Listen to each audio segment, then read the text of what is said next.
It's something few of us ever imagine, that the foods we've been told are healthy, even essential, could be quietly undermining our well-being. For years, the conversation around nutrition has focused on balance, variety, and moderation. But what if there's a hidden piece to the puzzle? A compound found in common plant foods, slipping under the radar of mainstream health advice, quietly affecting our bodies in ways we're only beginning to understand. Oxalates are naturally occurring compounds present in many plant-based foods. Spinach, almonds, sweet potatoes, staples in countless diets, are all rich sources. For decades, these foods have been celebrated for their nutrient density and health benefits. But researchers and practitioners like Sally K. Norton are bringing a different story to light. That for some people, especially those with certain vulnerabilities, high oxalate foods can contribute to real and lasting harm. Sally K. Norton, a leading authority on oxalate toxicity, has devoted her career to shedding light on this under-recognized issue. Her work has captured the attention of health communities worldwide, and she is set to engage directly with members of the Steak and Butter Gang, a vibrant carnivore-focused community, in July 2025. This event offers a rare opportunity for individuals to bring their questions and experiences directly to one of the foremost experts in the field. But why is this conversation gaining so much momentum now?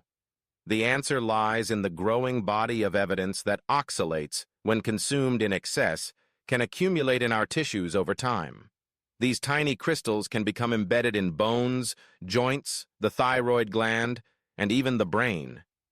The consequences can be subtle at first: fatigue, aches, digestive discomfort. For some, the symptoms escalate over years, evolving into chronic conditions that defy easy explanation. What's particularly striking, as Norton points out, is that our journey with oxalates doesn't necessarily begin with our own choices.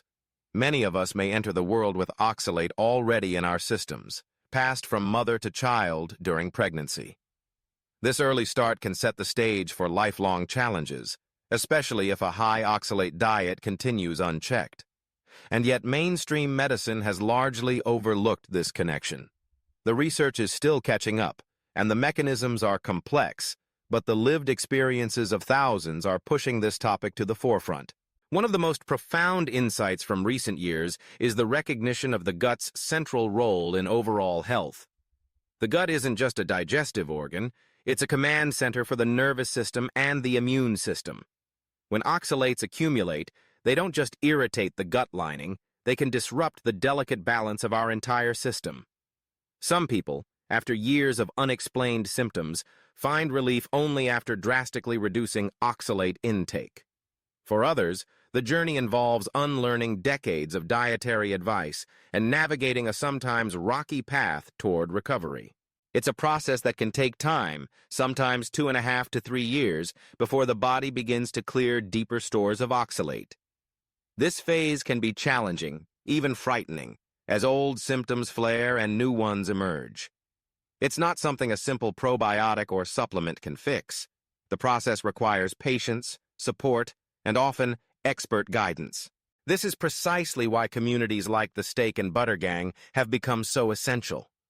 Members aren't just seeking recipes or weight loss tips.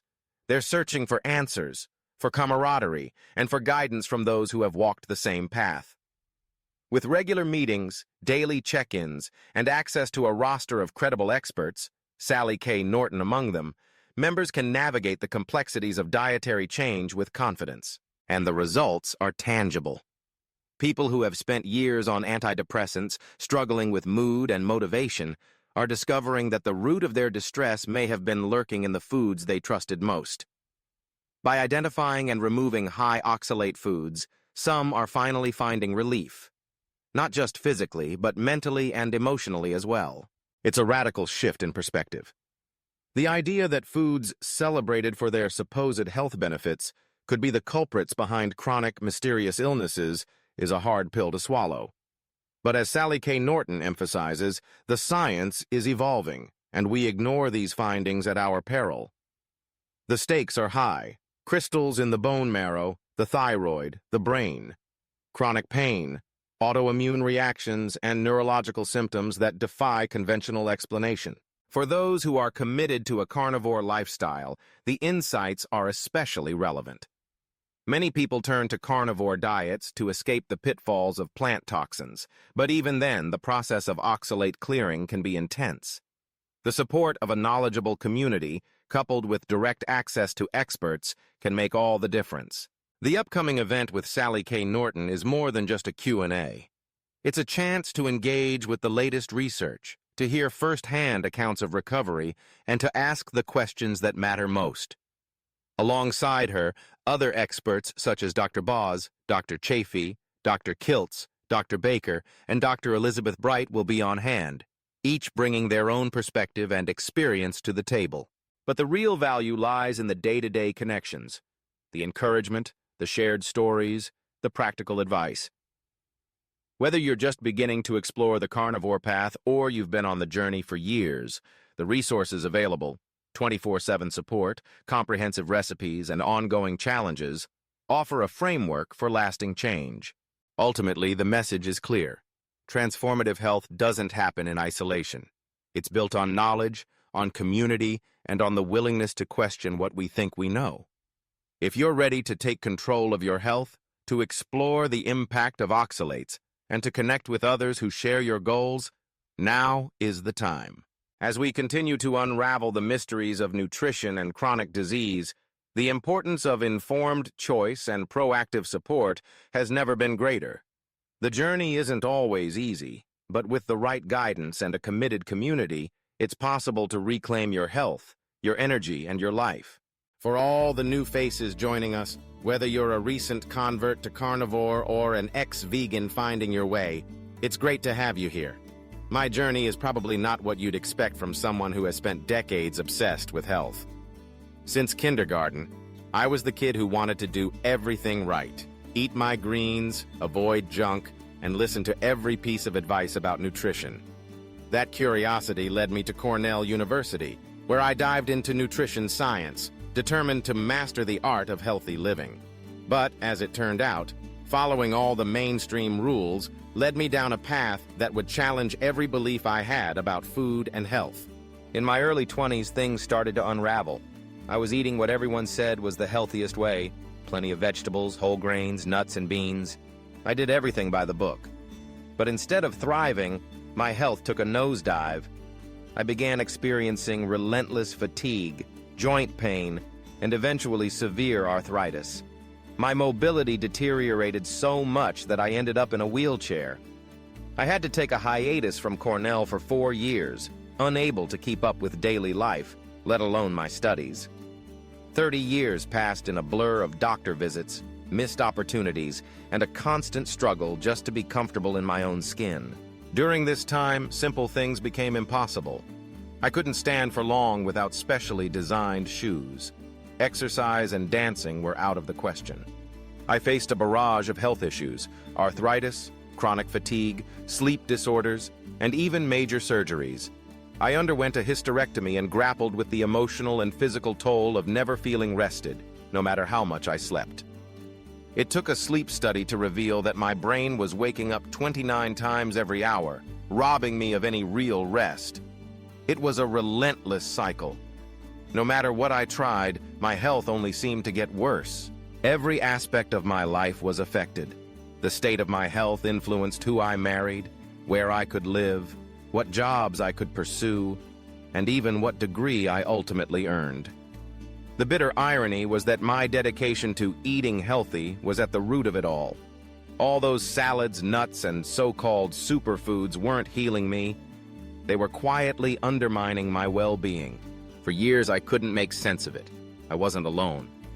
More and more people, ex-vegans, vegetarians, and those trying to eat clean, were reaching out, sharing similar stories. They'd make the switch to carnivore and suddenly find themselves dealing with strange, uncomfortable symptoms. They'd ask me, why am I feeling worse, not better? That's when I started to dig deeper, and I eventually encountered the work of Sally K. Norton, whose research on oxalates finally connected the dots. Let's talk about oxalates, because understanding them was the turning point for me, and it could be for you too. Oxalate is a naturally occurring acid found in many of the foods that are praised as the healthiest options: spinach, nuts, peanuts, potatoes, Swiss chard, almonds, and even some processed foods like Pringles. When you're following a low-carb or gluten-free diet, you might actually end up eating even more high oxalate foods, thinking you're making smart choices. Here's the catch. When you eat these foods day after day, year after year, oxalate slowly builds up in your tissues. Your body can handle small amounts, but it has no efficient way to get rid of the excess. Instead, oxalate can accumulate in places you'd never expect: the eyes, thyroid gland, kidneys, bones, and bone marrow. Even though your brain is protected by the blood-brain barrier, oxalate can still sneak in and cause trouble there too. One of the strangest symptoms I ever experienced was the appearance of tiny crystals coming out of my eyes. Yes, you heard that right, crystals. At first it was baffling and more than a little alarming. But as I learned from Sally's work, this is actually a sign that my body was finally starting to heal and push out the oxalate that had been trapped in my tissues for decades. It's a process called oxalate dumping, and it can cause all kinds of weird and uncomfortable symptoms: gritty eyes, vision changes, even the formation of cataracts. The effects of oxalate on the eyes are profound. Chronic inflammation and oxidative stress caused by oxalate buildup can lead to macular degeneration, cataracts, and a gradual decline in vision quality. Looking back, I can see the pattern. I needed glasses as early as 10th grade. By the time I was 20, my vision had worsened so much I couldn't pass my driver's license test without a major prescription upgrade. Now at 61, I've been stuck in progressive lenses and bifocals for decades. It's no coincidence.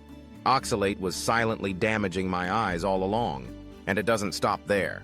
The thyroid gland is another major target for oxalate accumulation. Many people don't realize just how much their metabolism, energy, and mood depend on a healthy thyroid. When oxalate builds up here, it can cause a cascade of hormonal and metabolic problems. The kidneys, of course, are the classic organ associated with oxalate, since kidney stones are often made of calcium oxalate. But bone and bone marrow are affected too, which can weaken your skeletal system and compromise your immune health. So, what does it mean when you start experiencing new symptoms after switching to carnivore or animal-based eating? It means your body is finally getting a break from the constant influx of oxalate and, for the first time, has a chance to get rid of the backlog. This process isn't always comfortable. You might experience joint pain, skin rashes, changes in vision, or even the strange sensation of crystals coming out of your eyes. But it's actually a sign that your tissues are healing, and your body is finally able to detoxify and repair the damage from years of plant-based, high-oxalate eating. If you're experiencing these symptoms, don't panic. It's a phase, and it will pass. Support your body with proper hydration, balanced electrolytes, and patience. It's a journey, one that will pay off in renewed vitality, clarity, and strength. To everyone who's just discovering this information, you are not alone. Thousands of us have walked this path, questioned everything, and come out the other side stronger and wiser. My story is just one example of how doing all the right things can sometimes lead us astray. But with understanding, support, and the courage to try something new, you can reclaim your health and your life. Welcome to the community. When we talk about the process of healing, especially from something that has been taxing your body for a long time, it's often not as straightforward as we wish. The release of built-up toxins or harmful compounds, or the shift away from foods that have been stressing your system for years, can sometimes lead to a period of discomfort. It may feel like a storm passing through, a temporary dip in well-being as your body recalibrates and begins the slow, steady work of restoration. For many, these cycles are brief, a few days or a couple of weeks of feeling off, a sense that your mood or energy has taken an unexplained downturn. Then, almost as suddenly, a sense of clarity or vitality emerges, like the sun after rain. It's important to recognize these cycles for what they are: natural responses your body has as it works to heal. Sometimes, what you experience isn't just physical but emotional or mental as well. Mood swings, irritability, or a foggy mind can accompany these detox phases. The key is to be gentle with yourself during these times. Pushing through with sheer willpower, forcing your way past symptoms, or ignoring your body's signals can sometimes do more harm than good. Rather than being a badge of honor, pushing through it can place unnecessary strain on your immune system, keeping you in a constant state of stress and inflammation. Over time, this can lead to a state where your body is always on high alert, a kind of internal chaos where your immune responses are overactive, tissues are stressed, and true healing is delayed. For those who can't just push through or who find themselves stuck in cycles of discomfort that don't resolve, it's essential to take a step back and develop a gentle, thoughtful protocol. First, acknowledge that healing, real, deep, cellular healing, does not happen overnight. It's a slow process that requires patience and self-compassion. Your body is rebuilding itself, one cell at a time, and this can take months or even years depending on the depth of the issues and the kind of damage that needs to be undone. A crucial step is to identify and gently remove the foods or habits that may be contributing to the problem. For many, this means looking at foods high in oxalates, compounds found in many plant foods that, in excess, can cause a range of health issues. Spinach, Swiss chard, beets and their greens, almonds, cashews, potatoes, turmeric, blackberries, kiwis, figs, quinoa, bran, beans, cassava, and even some common spices like cumin and turmeric can be surprisingly high in oxalates. While these foods are often promoted for their health benefits, for some people they can quietly build up in the body, leading to issues with the kidneys, thyroid, brain, and even bone marrow. Spices, in particular, can be a hidden culprit. Dishes that are heavily spiced, especially with blends common in Indian or African cuisines, can overwhelm sensitive systems. For some, reducing or eliminating these strong spices is the key that unlocks a new level of healing. It may sound counterintuitive, especially if you've always associated these foods with vibrant health, but sometimes the very things we believe are nourishing us are the ones quietly causing harm. The story of a woman who, after decades of struggling with addiction, found relief simply by eliminating high oxalate foods and spicy dishes is a powerful example of the body's ability to recover when given the chance. After 50 years of craving and struggle, she experienced a profound shift by making these dietary changes. For her, and many others, the journey to better health began not with more willpower, but with a gentle, informed approach to food. What's important to understand is that oxalate overload is not always obvious. Many of us may be walking around with some degree of oxalate burden, quietly affecting various organs and tissues. The eyes, brain, bone marrow, thyroid, and kidneys are all places where oxalates can accumulate, sometimes causing subtle symptoms that we chalk up to aging or stress. Recovery from this overload is not a quick fix. It may take years, sometimes up to a decade, for the body to fully clear out these compounds and rebuild healthy tissue. After all, you can't grow a new thyroid gland or replace all your bone cells in just a few weeks. The regeneration is gradual and it proceeds one cell at a time. So, what should your protocol look like if you're experiencing these issues? Start by being kind to yourself. Recognize the signs your body is giving you, whether it's fatigue, pain, mood changes, or digestive troubles, and honor them as signals, not obstacles. Work with your body, not against it. Seek out the guidance of practitioners who understand these issues, and be willing to experiment gently with your diet. Eliminate or reduce high oxalate foods and keep a food diary to track your symptoms. Notice which foods seem to trigger discomfort and which ones allow you to feel your best. Hydration is crucial during this time. Drinking plenty of water helps your kidneys safely excrete oxalates and other toxins. Gentle movement, such as walking or stretching, can support your lymphatic system and aid in detoxification. Be mindful of stress, as chronic stress can impair your body's ability to heal. Practices like meditation, breathwork, or simply spending time in nature can help calm your nervous system and support your recovery. Understand that setbacks are a natural part of the process. You may go through periods where symptoms flare up, only to subside again. Don't be discouraged if progress feels slow. Remember that true healing is not linear, and your body is doing the best it can with the tools it has. Most importantly, celebrate the small victories along the way. The days you feel more energetic, the moments of mental clarity, the gradual easing of pain or discomfort. Each positive shift is a sign that your body is responding, that healing is happening, even if it's not immediate. In the end, the journey to health is about giving your body the time, space, and support it needs to become new again.